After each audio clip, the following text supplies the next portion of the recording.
Shalom, this is Beit Bamidbar Messianic Outreach. My name's Gene, and this is our Wednesday evening online gathering. Today is the 4th of March, 2026, and let's go ahead and get things started. I'll bring up the bulletin for the week, if I can get there. Get all these faces out of the way. Yee, there we go. Okay, this is us.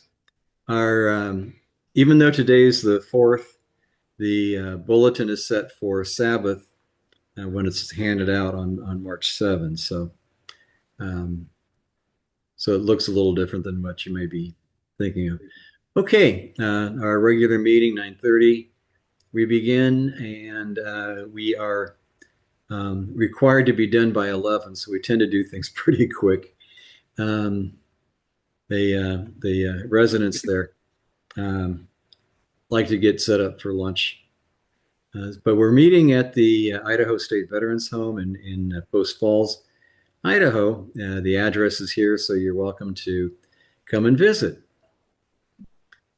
Okay, we do our regular Shachrit prayer service, announcements, discussion of the weekly Parsha, and the readings for this week are Ki Tisa, and the readings are here. Continually pray for the peace of Jerusalem. We always need that, and pray for all the craziness that's going on, around Iran at this point. So pray for God's ways to be made known, and that everybody will recognize Him. Next week's reading is double portion, Vayachel and Pekudei. Or for next week, it's up here on the top right corner, and you can read ahead. Also, weekly meetings. Of course, if you're hearing this, then you made it to the meeting. Thank you very much. And how you get on is right there. Upcoming events. Okay, we've just finished. Good, I'm blanking already. We just no. We just finished Esther. Yes, thank you. I'm okay, really. And so now we're looking for the preparations to getting ready for Pesach. Yay! So we have actually just a little less than a month now. We'll be doing Passover.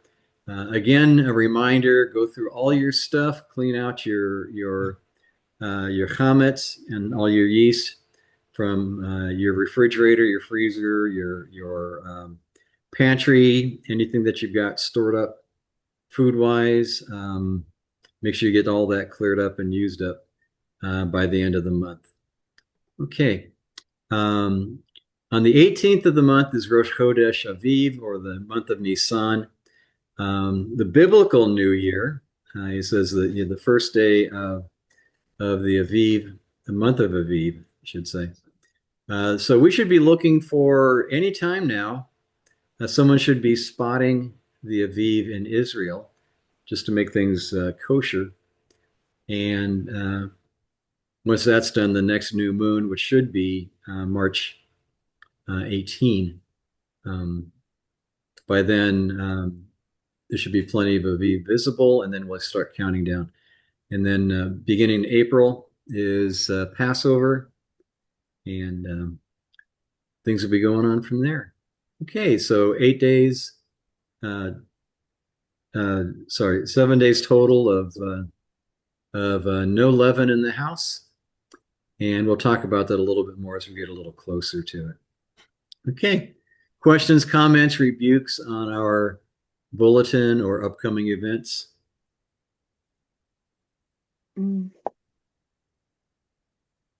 No. Is the no work dates posted up there? Yeah, so it was on the bulletin. Did you need to see it? Yeah, was it on the 9th? I think on the 9th. Yeah, let me get this back Sorry. on. Okay. Okay. See, Passover itself, believe it or not, is not a holy day, no regular work. But after that, the next evening is the beginning of the Feast of Unleavened Bread. The first and last day is no regular work. So, um, So that's on the eve. yeah, So, or Eric, beginning Thursday evening, April 12th, April 2 is the beginning of Chag Matzot, the Feast of Unleavened Bread. There's no regular work on that day till sundown. No, till sundown the next day. So Friday, the April 3rd, there'll be no regular work till sundown. Okay. And then a week after that, which is not on our list yet. Oh, here we are, last evening of Chag Matzot on April 9. That's also no regular work, and that'll continue on till Friday day, the 10th. And I ran out of room on this page, so I didn't have it on there. And those are the days that you're going to have off, no work. okay, Okay. thank you. All right. Let me bring up the next thing. This is going to be short. Um, and I started to explain a little before we got the recording started. Um, Back when I was volunteering at a school, um, a Christian school over in Riverside, um, there was one year they decided to have a big effort on how to discover God's will for your life. And so for the course of the year, they would be bringing guest speakers every week, and they would give a short explanation of what they found as how to discover God's will for your life. And so I was thinking through the course of that year that was going on, I was thinking, if I was going to be given a chance to talk to a bunch of kids about how to discover God's will for your life, how would I explain that? Um, and so that's this discussion today. My idea of if I was talking to a bunch of kids, and actually adults too, how to determine God's will for your life. Um, so this is sort of my two shekels on that topic. They never did ask me, so I never got a chance to explain to the whole group. So that's the plot, that's the premise, and let's get started. Okay, how to discover God's will for your life. It is important to know what God wants to do with you. This knowledge will direct what classes you will take, what college you or major you will pursue, what job or ministry you will undertake, and even whom you will marry. So it's important to have this idea of what God wants to do. So, new, little Yiddish thrown in there, new, how, or so. How do we determine God's will for our lives? Obviously, this is too important to leave to chance. If you just happen to stumble into something and it works out really well, you need to really find out. So, the most important thing is to know your spiritual gifts. Okay. How do we discover what our gifts are? And this is very critical because if we don't know what our spiritual gifts are, it's going to be hard to pick those opportunities that will fit what our gifts are. Sometimes those gifts happen because you're put in a spot that you weren't planning on. But after a while, you figure this out. And so it's very important that you know what your gifts are. Okay. So my short explanation of all this is first thing, get busy. There's an old business line that says, if you see a need, fill the need. Um, if for example, you can go to a bunch of stores and nobody's selling white shirts, and people want to wear white shirts, you can fill a need by going, procuring the white shirts and selling them to the stores that sell them to people. You make business for yourself that way. Um, and the idea then is on a spiritual level, if you see a need, fill the need. And the first thing you need to do is to get busy.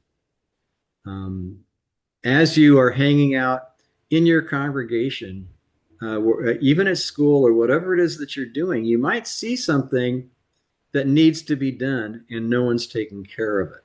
Okay. And that's where you start to learn where your gifts really are.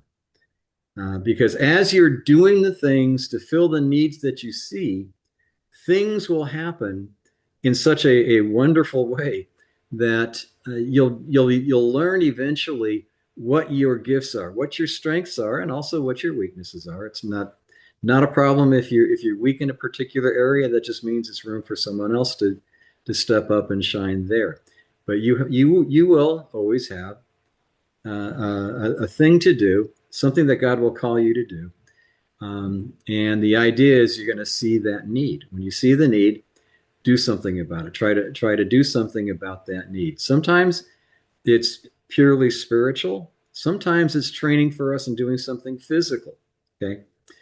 Um, if you notice that, at the end of the day, and you've had your nosh, you've had your your mealtime, and it seems like people tend to disappear after that, and no one's cleaning up afterwards. Take it upon yourself to get active to do it. Okay. Or if you need someone, if someone needs to vacuum the place before services start, come early, grab the vacuum, and make it happen. As you are doing those things, you're doing a couple things. First, you're setting yourself up to be observant of what else is going around, and second, you are opening up the ways of heaven. God will look upon what you're doing and saying, I like what this person's doing. I'll give them something more. Okay. And that's when the spiritual things really start happening. And it could be something as simple as, you're just setting up chairs and someone's sitting there in one of the chairs and they're looking like they're really not happy. And suddenly you have this thing in your head going, go talk to them. So you sit down with them, you talk to them, and it turns out to be something really wonderful. You get to pray for that person, they get uplifted, and it's a wonderful thing. And you start thinking about, maybe this is the kind of stuff I should be doing on a regular basis. And that's where your gift, your talents start to pop up. So the most important thing is get busy. Okay. As you're busy, you see a need, try to fill the need. Okay. It's not necessarily the professional staff that has to handle everything. Sometimes things work best on just a personal one-on-one informal contact. And out of Proverbs 6, 6 is, go to the ant, you lazy bones, consider its ways and be wise. It has no chief, overseer, or ruler, yet it provides its food in summer and gathers its supplies at harvest time. Okay. Believe it or not, the federal government paid somebody to do research on ants. This is many years ago. And this person did some research on ants. What did it, how is that they're organized? How do they do things? How do they get together to make things happen? The federal government paid someone to look into that. They came back eventually by saying the ants basically did what was in front of them. If there was a particular task that needed to be done that they saw, they busied themselves by doing it. And that's a great attitude for us to take an idea from, is, you don't necessarily know what you're going to be doing that day. But if you're open to doing what you see that needs to be done, you may find yourself doing something. You might be setting up chairs or taking down chairs, or, emptying trash cans, or helping to set up food, or if, there's a pantry there and somebody's needing food, you might connect that person to the people who are managing it. And you might find yourself getting invited to join in with those activities. And from there, you learn and you grow. You start to learn to recognize what your talents are in the doing of the stuff that God puts in front of you. And that's the technique. It's simple. It's, nothing terribly hard, nothing overly difficult. If you see that something that needs to be done, guess what? Good chances is God is asking you to do it, do something about that. Okay. And you'll discover as you do that, things will happen. You'll be talking to someone, and someone you're going to be saying things you never ever thought of saying before. And you're talking to that person, they're going, wow, what you're saying is really great. I really need to do this. And you go away from that meeting thinking to yourself, you know, I never knew I had it in me. And that's how you start to develop knowledge of what your gifts and your talents are. Okay. So that's basically the starting point. The rest of it is just experience and learning um, for, in the circumstances that God puts you in. Okay. And to continue on this, as you get involved, ask God to show you what else He wants you to do. The special task usually happens as you're busy doing something else. It does happen that way. Lazy people rarely get asked. And there's a couple of truths in there. If you're busy doing nothing, you rarely get asked to do something. But if you're busy doing things, you can always find room to do more. I learned that in college. And I found that the busiest people always had time to do something else if they thought it was a good thing to do. But the lazy people never had time to do anything. So if we want to be, excuse me, if we want to be useful to God's kingdom, get busy. Then He will show you as you're getting busy, He will show you more and more about what to do, what to not do, and where to find the resources to help you get things done that God's calling you to get done. So the main thing is get busy. Okay. Um, See, follow those gifts as they develop, asking God to aid and direct you when and where to use them. Okay. Some people seem to have the gift of telling people what they should know. It's not necessarily a spiritual gift, but some people exercise it as Um, but when you recognize your gifts, you can walk in them with greater confidence and joy.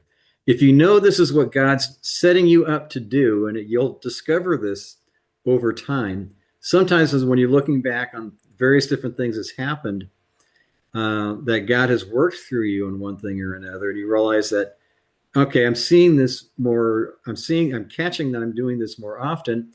So you can see it when the opportunity arises. You don't necessarily have to go and hide and pray and ask God if this is what you're supposed to be doing. You know from the frequency that He's used you that it's a go.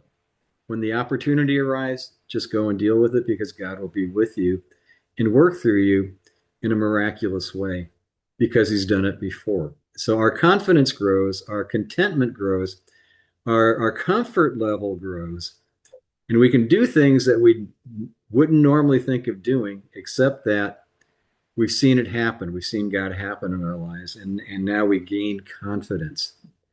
Okay, Proverbs 18:16. A person's a person's gift clears his way and gives him access to the great. And I've seen this happen many times with many different people. People have a particular gift, and things just open up for them. You couldn't set things up better. God just opens things up for them, and it opens up for you. It opens up for me, and um, so I told you this is going to be short, and this is actually the extent of it. At this point, I'd be expecting the bell to go off and people start heading off to the next class. So, um, any questions, comments, rebukes? This is pretty straightforward, pretty short. So enjoy it.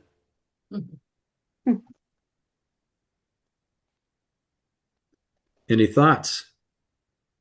You said something just a moment ago about frequency. Yeah. Um,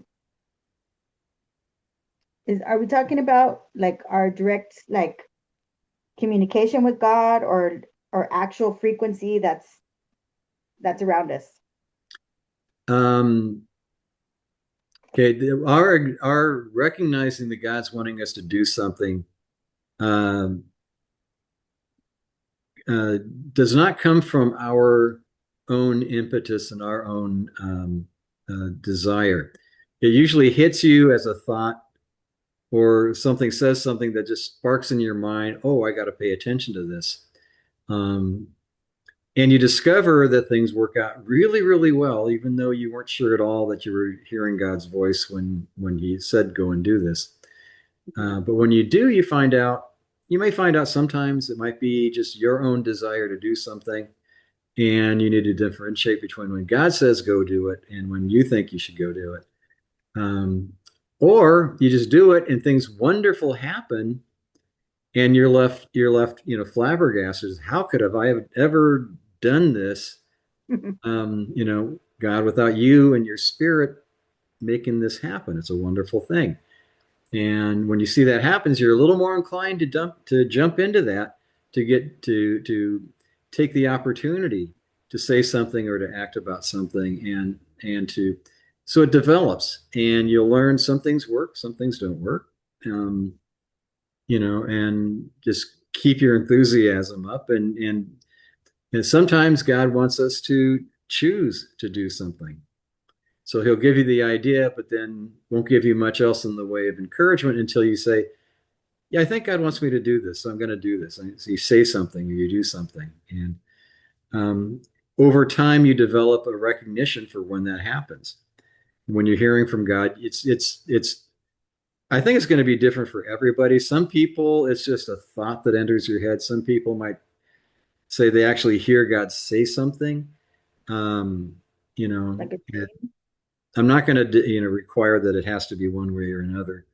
Um, and God will deal with each of us separately and severally in several different methods, however He wants to do that. Um, but you'll find that you're really, really blessed when you follow that nudge to go and do something or say something. Um, and you'll find that it's a very enjoyable thing when you realize that God is working through you. Hmm. So, okay, did I answer your question? Um, you did in other words, but I think I was more, I Yeah, think I had like, more, yeah, I I got think I started was and more, realized I went off on a sidetrack. So, yeah, I mean, uh, you did, okay, you did answer it, but differently. Okay, so the question that I was, well, the answer I was looking for was something like frequency. Like how we yeah, have the alphabet around us, like the sound waves, you know, I don't know, the hertz or the megahertz and all that. yeah, I think I might have been like his actual spoken word. yeah. God will speak to us in various different ways. Sometimes, for me, it's not that I hear God's voice, but the way He talks to me, I have a memory of Him saying something, but I don't actually hear it being said. It's really strange. But that's Okay. one of the ways I recognize that, because usually I would hear it and my brain would start chewing on it. Um, it's kind of like for me, anyways. It's like I have the memory of God saying something, but I Mm. didn't actually hear it. Oh, It just starts with a oh, memory, I like and that. I don't know if that works for everybody else or anybody else, but that's how it works for me. Um, Okay. and sometimes it could be you could be looking at your Bible and something will just pop out at you, and then realize then God through His Spirit will connect that thing sticking out in the Bible to something that He wants you to do or say or something like that. That's another methodology. Doesn't happen for me not so much like that, but but you eventually you recognize it, and when you recognize it, then you're more confident to act on it. Okay. Okay. I like that you said that. Like for you, it's a memory, like because something that was said or something that you can relate to after you've read it. So I kind of can relate that to like okay, so we were already spoken into existence and God already spoke to us. So there's some sort of memory in our brains that would cause us to know that it was been said from him. Yeah. And also you discover through simple experience. You know, if you think is speaking to you and you follow that and it turns out to be not so great a result, it's possible that you didn't hear correctly or you misunderstood or whatever didn't work right. Part of our training sometimes is, learning to listen and to follow, but also learning to discern when it's not from God. So, and again, you learn by experience. You know, when the net result of what happened or what you said or done, if it turns out to be a positive thing, then you know that was God in action. If it turns out to be not a positive thing, maybe not. Okay. Okay. Okay. Anybody else? Any other questions, comments, rebukes? Yeah, Gene, along that line, I was just thinking, my I go back like to high school, and I've always wanted to get into the business aspect of things, and even in high school, I took business courses and what have you, and took typing, and back then we didn't have computers yet, but and then I went to school, went to college, and and wanted to learn, as the Lord just seemed to put a desire in me to learn about computers. Mhm.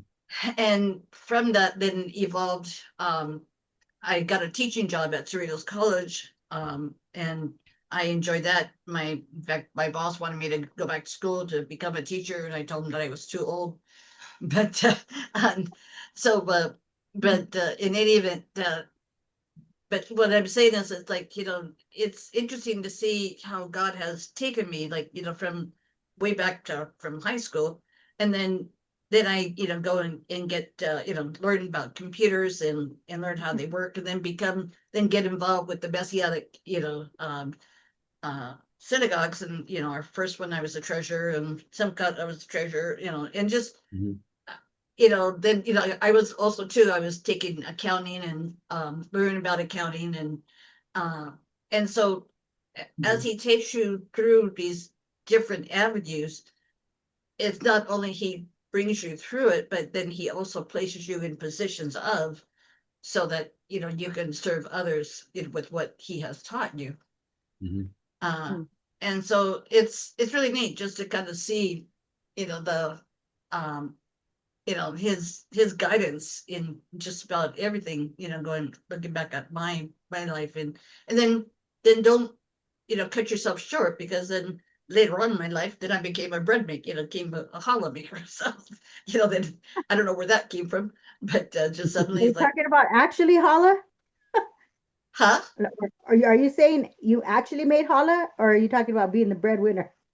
No, no, actually making challah. Oh, Yeah, actually she. making. Oh, No, I am sorry, I misunderstood, and I'm sorry no. I interrupted. No, that's okay. No, no, no, that's fine. No, actually making hollow. And actually it was Art that wanted me. He was the one that kind of nudged me into making it.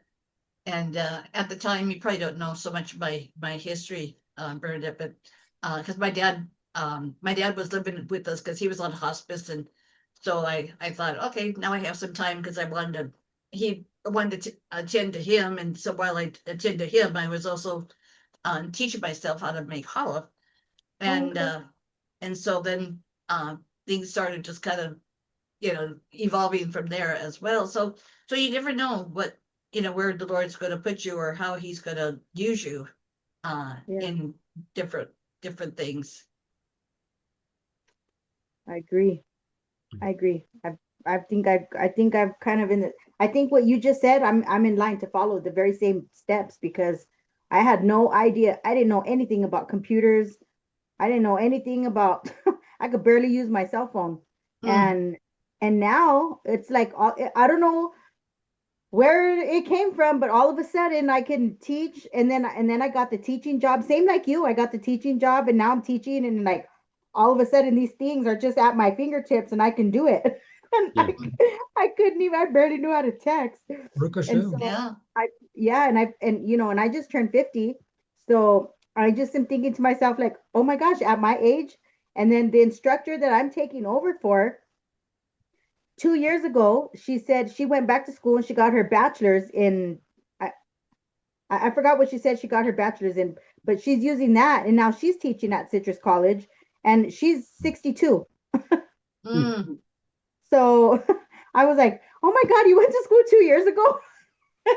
So, I don't know. It kind of is bringing something else to my attention too that, I'm learning more now at my age now, and I'm able to comprehend it more now than I was able to before. Baruch Hashem. Good. Okay. Any other questions, comments, rebukes? I warned you this was short, so. So was there going to be any other, there was not going to, we're not going to do a Torah study today or any of the, or is this just the This certificate? was it. I haven't decided if are we going to do you want to do another book? Which book do you want to look at? Oh, could we do like maybe like Deuteronomy or one of the books that began to teach us uh If you want to do it, yeah, I've done it before, so it's mostly done already. okay. Yeah, if you want to go through Deuteronomy, we can do that. I would like to because that's what teaches us about the feast days and what to do's and what not to do's and Yeah, what to celebrate and what not to celebrate. yeah. Are Okay, you we can do that. okay? Yeah. All right. Okay. Anything else? No. All right. Well, God bless you, kids. Let me shut off the recording here. Excellent. Let me get. Oops, that's not it. What am I doing?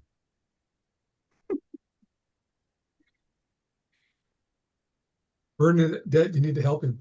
I know. I think I did one day, and he did. He got it right then and there. Are you trying to Yeah. exit or what are we trying to Yeah, do? I'm blanking all of a sudden. Boy, this is Yeah. crazy.